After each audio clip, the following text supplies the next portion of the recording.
এখানে সুখে থাকলেও কবরে যেতে হবে, এখানে দুঃখ থাকলেও কবরে যেতে হবে। যুবক ভাই, আমার নওজোয়ান, আমার বয়স্ক বাপ, আমাকেও বলি, আপনাকেও বলি, এটাই সত্য যে আল্লাহ তাআলা আমাদেরকে বলছে, বান্দা আমি কিন্তু তোমারে রাখবো না, আমি তোমারে নিয়েই আসব। হাসলেও মরে যাবা, কাঁদলেও মরে যাবা। সুখের অট্টালিকায় যদি থাকো তবুও মৃত্যু হবে, দুঃখের কুড়ে ঘরেও যদি পড়ে থাকো তবুও মৃত্যু হবে। সুস্থ থাকলেও মরে যাবা, অসুস্থ হইলেও মরে যাবা। 3 বেলা খানা, সন্তানের বিদেশের টাকা, বিল্ডিং এর টাকা, বাড়ি ভাড়া সব থাকলেও মরে যাবা, কিচ্ছু না থাকলেও মরে যাবা। জীবনে কোনোদিন যে সুখ দেখে নাই তারও মৃত্যু হবে, জীবনে যে কোনোদিন দুঃখ দেখে নাই প্রিয় বন্ধু আমার, সেও মরে যাবে। আমার ভাই, কেউ মরতে চায় না, কোনো মানুষ মরতে চায় না, আত্মীয় স্বজনও তাকে মরতে দিতে চায় না। সবাই তো চেষ্টা করে বেঁচে যাক, কিন্তু কে তাকে নিয়ে যায়? কে তাকে নিয়ে যায়? প্রতিদিন যে মানুষ মরে, প্রতিদিন যে দাফন হয়, বন্ধু আমার, এরা কেউ মরতে চায় নাই, কিন্তু এক অদৃশ্য মালিক তিনি তাদেরকে নিয়ে যাচ্ছেন, নিয়ে যাচ্ছেন। অতএব প্রিয় বন্ধু, প্রিয় বাপ, সবার কাছে অনুরোধ, আপনাদের এই ভাই, আমি আমার সহ আপনাদেরকে অনুরোধ করলাম, গুনাহ ছেড়ে দেন, আল্লাহর নাফরমানি ছেড়ে দেন। আল্লাহ তাআলা বলেন কোরআনুল কারীমের মধ্যে, আমি কোনো কিছুর আলোচনা ছেড়ে দেইনি। আমার বান্দার কিয়ামত পর্যন্ত যত জরুরত সব আমি পূর্ণাঙ্গ করেছি, বিস্তারিত বলেছি, কোনো আলোচনা বাদ দেই নাই। দেখতে ছোট হলেও এতে পূর্ণাঙ্গ আলোচনা। আহসানাল হাদিস, আল্লাহ তাআলা বলেন কোরআনুল কারীম হচ্ছে সর্বোত্তম কথা। কিতাবান, কোরআনুল কারীম হচ্ছে এক মানুষের জিন্দেগীর সকল বিষয়ের পূর্ণাঙ্গ আলোচনা সমৃদ্ধ একটি বই, কিতাব, যার মধ্যে সব বিষয়ের পূর্ণাঙ্গ আলোচনা আছে। মুতাশাবিহান, কোরআনুল কারীম হচ্ছে প্রত্যেক কথা একটা আরেকটার সাথে চমৎকার মিলওয়ালা, এলোমেলো কোনো কথা নাই, উলট পালট কথা নাই, লটসর কথা নাই। মাসানি, কোরআনুল কারীম হচ্ছে আল্লাহ তাআলা বলেন বারবার তেলাওয়াতকৃত, পাঠকৃত কিতাব। এটাই একমাত্র কিতাব আসমানের নিচে জমিনের উপরে যেটা কোটি কোটি মানুষ প্রতিনিয়ত 24 ঘন্টা পড়তেছে। কারণ পৃথিবীতে একই সময় সূর্য ডুবে না, সময় এক মুহূর্তের একই হিসাবে না, এটাই আল্লাহর কুদরত। এখন যদিও রাত, আমাদের এখানে সব জায়গায় এখন রাত, সৌদি আরব আরো 3 ঘন্টা এখনো আলো বাকি আছে, ওখানে দেখেন গিয়ে প্রখর রোদ, অথবা আসরের পরের টাইম, তাহলে সেখানে তো এখনো আরো 2-2.5 ঘন্টা আলো আছে, কোথাও পূর্ণ দিন। তাহলে এই যে সময়ের ব্যবধান, তার মানে হলো আমাদের রাত 10টায় 11টায় মনে করেন আমাদের মাদ্রাসার পড়াশোনা বন্ধ হয়ে গেল, কিন্তু সারা পৃথিবীর থেকে বন্ধ হয় না। আল্লাহর জমিনের কোথাও না কোথাও আজান হচ্ছে, কোথাও না কোথাও নামাজ হচ্ছে, কোথাও না কোথাও জিকির হচ্ছে, কোথাও না কোথাও মালিকের কোরআন তেলাওয়াত হচ্ছে। এটা বন্ধ হয়ে গেলে পৃথিবীর নিঃশ্বাস বন্ধ হয়ে যাবে। আমাদের নিঃশ্বাস বন্ধ হয়ে গেলে, অক্সিজেন বন্ধ হয়ে গেলে যেমন জীবন চলে যাবে, আল্লাহ তাআলার জিকির, কোরআনুল কারীমের তিলাওয়াত, আজান, সেজদা, আল্লাহর ইবাদত, আল্লাহর ডাক, এটা বন্ধ হয়ে গেলে পৃথিবীর নিঃশ্বাস বন্ধ হয়ে যাবে। তখন কিয়ামত হয়ে যাবে, পৃথিবী আর থাকবে না। এটা রাসূলুল্লাহ সাল্লাল্লাহু আলাইহি ওয়াসাল্লাম বলছেন, লা তাকুমুস সাআ হাত্তা ইউকালা ফিল আরদ আল্লাহ আল্লাহ।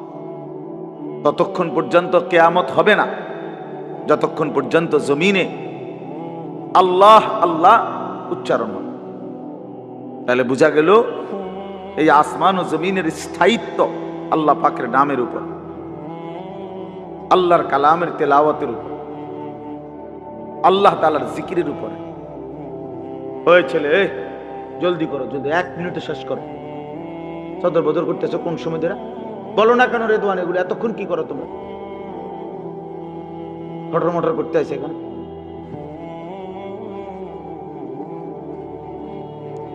তো এই জন্য বাপ, আমরা প্রত্যেকেই এটা মনে রাখা চাই, কোরআনুল কারীম আমাদের জিন্দেগি পরিবর্তনের জন্য কত ভাবে যে আপনার আল্লাহ তাআলা কোরআনুল কারীমের মধ্যে কোরআনুল কারীমের বৈশিষ্ট্য তুলে ধরছেন বহুভাবে। কোরআনবিহীন জিন্দেগি একটা ফালতু জিন্দেগি। কোরআন তেলাওয়াত করতে পারে না, একেবারে দেখে দেখেও আল্লাহর কোরআন পড়তে পারে না, একটা ফালতু মুসলমান, একদম ফালতু লোক, এটা বাজে মানুষ, আকামলা লোকের ভাত কতটি খায় আর ঘুম যায়। আসছে দুনিয়া সিত্তিয়া ঘুম যাইতে বলি, চিনছে ভাতের থালা, ফাঙ্গাস আর তেলাপিয়া, বুঝেন নাই? এটাই চিনছে, দুনিয়া চিনছে।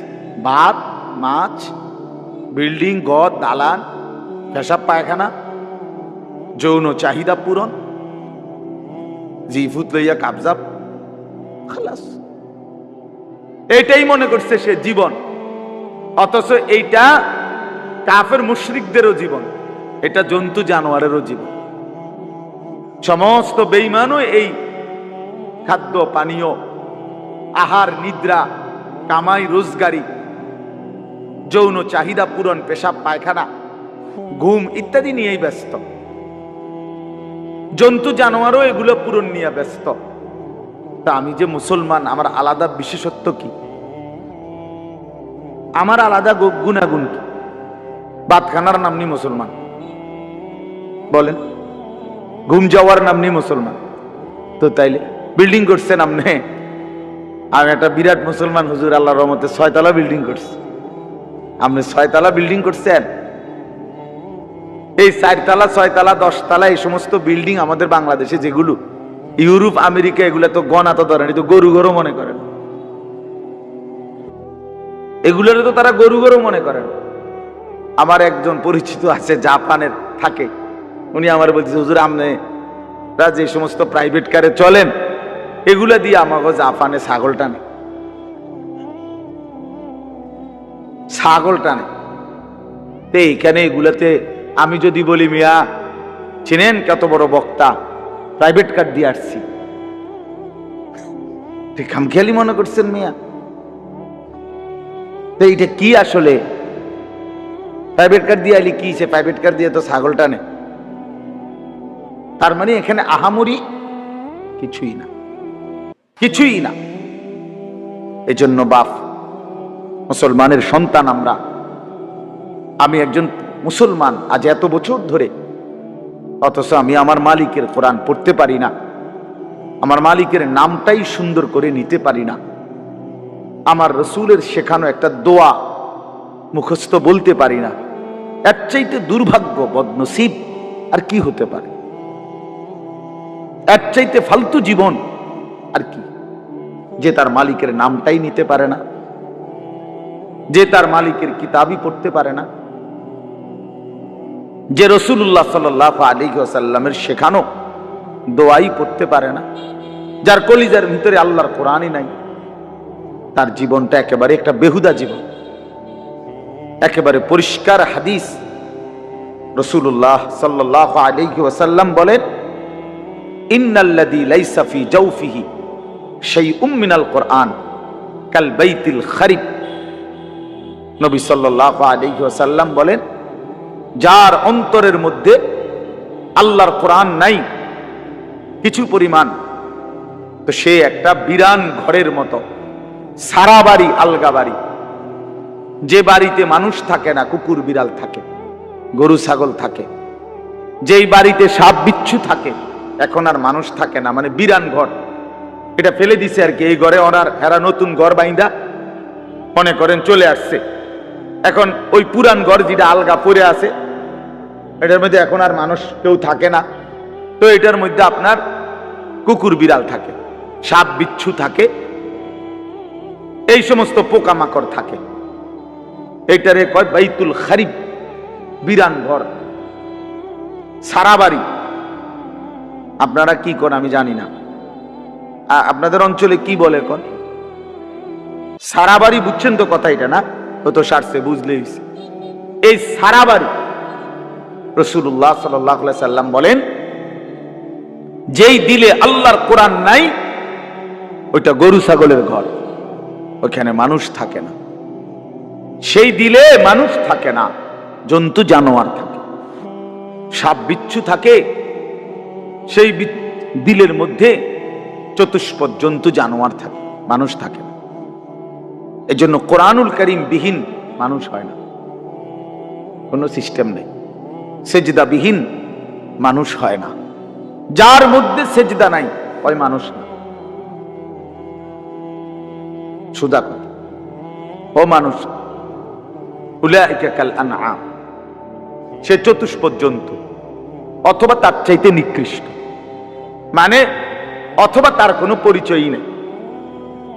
চতুষ্পদ জন্তু তো একটা লেভেল হইছে, তো গরু ছাগল না, গরু ছাগলও না, বলে কি না কিও না, বুঝেন না আপনি কথা? আপনি যদি বলেন যে এ তো গরু ছাগলও না, তাহলে এতে কি না, এতে কিও না, কিচ্ছুই নাই, কিছুই নাই। এটা মানুষও না, জানোয়ারও না, প্লাস্টিকও না, হাফ প্যান্টও না, এটা কিচ্ছু না, ফালতু জিনিস। হ্যাঁ, যে দিল আল্লাহকে নিয়ে ভাবে না, যেই কান আল্লাহর কথা শোনে না, যেই চোখ আল্লাহর কালাম, আল্লাহর ঘর, আল্লাহর কুদরতের চারদিকে নিদর্শন দেখে না, বিশ্বাস করেন ছেলেরা, তোমরাও বিশ্বাস করো, উলাইকা কাল আনআম, আল্লাহ বলছে ওরা শুধুই কেবল জানোয়ার, জানোয়ার, জানোয়ার, এরা জানোয়ার। বাল হুম আদাল, বরং তার চাইতে নিকৃষ্ট, তার চাইতে নিকৃষ্ট এটা। অতএব যে কপালে সেজদা নাই ওই কোনো মানুষ না, বেনামাজি কোনো মানুষে না, মানুষের জাতে নাই, এটা কোনো মানুষের জাতে না। সাফ কথা বলে। যদি তর্ক করার খেয়াল থাকে, তোমার কাছে কোনো যুক্তি থাকে, চলো আমি শুনতে রাজি,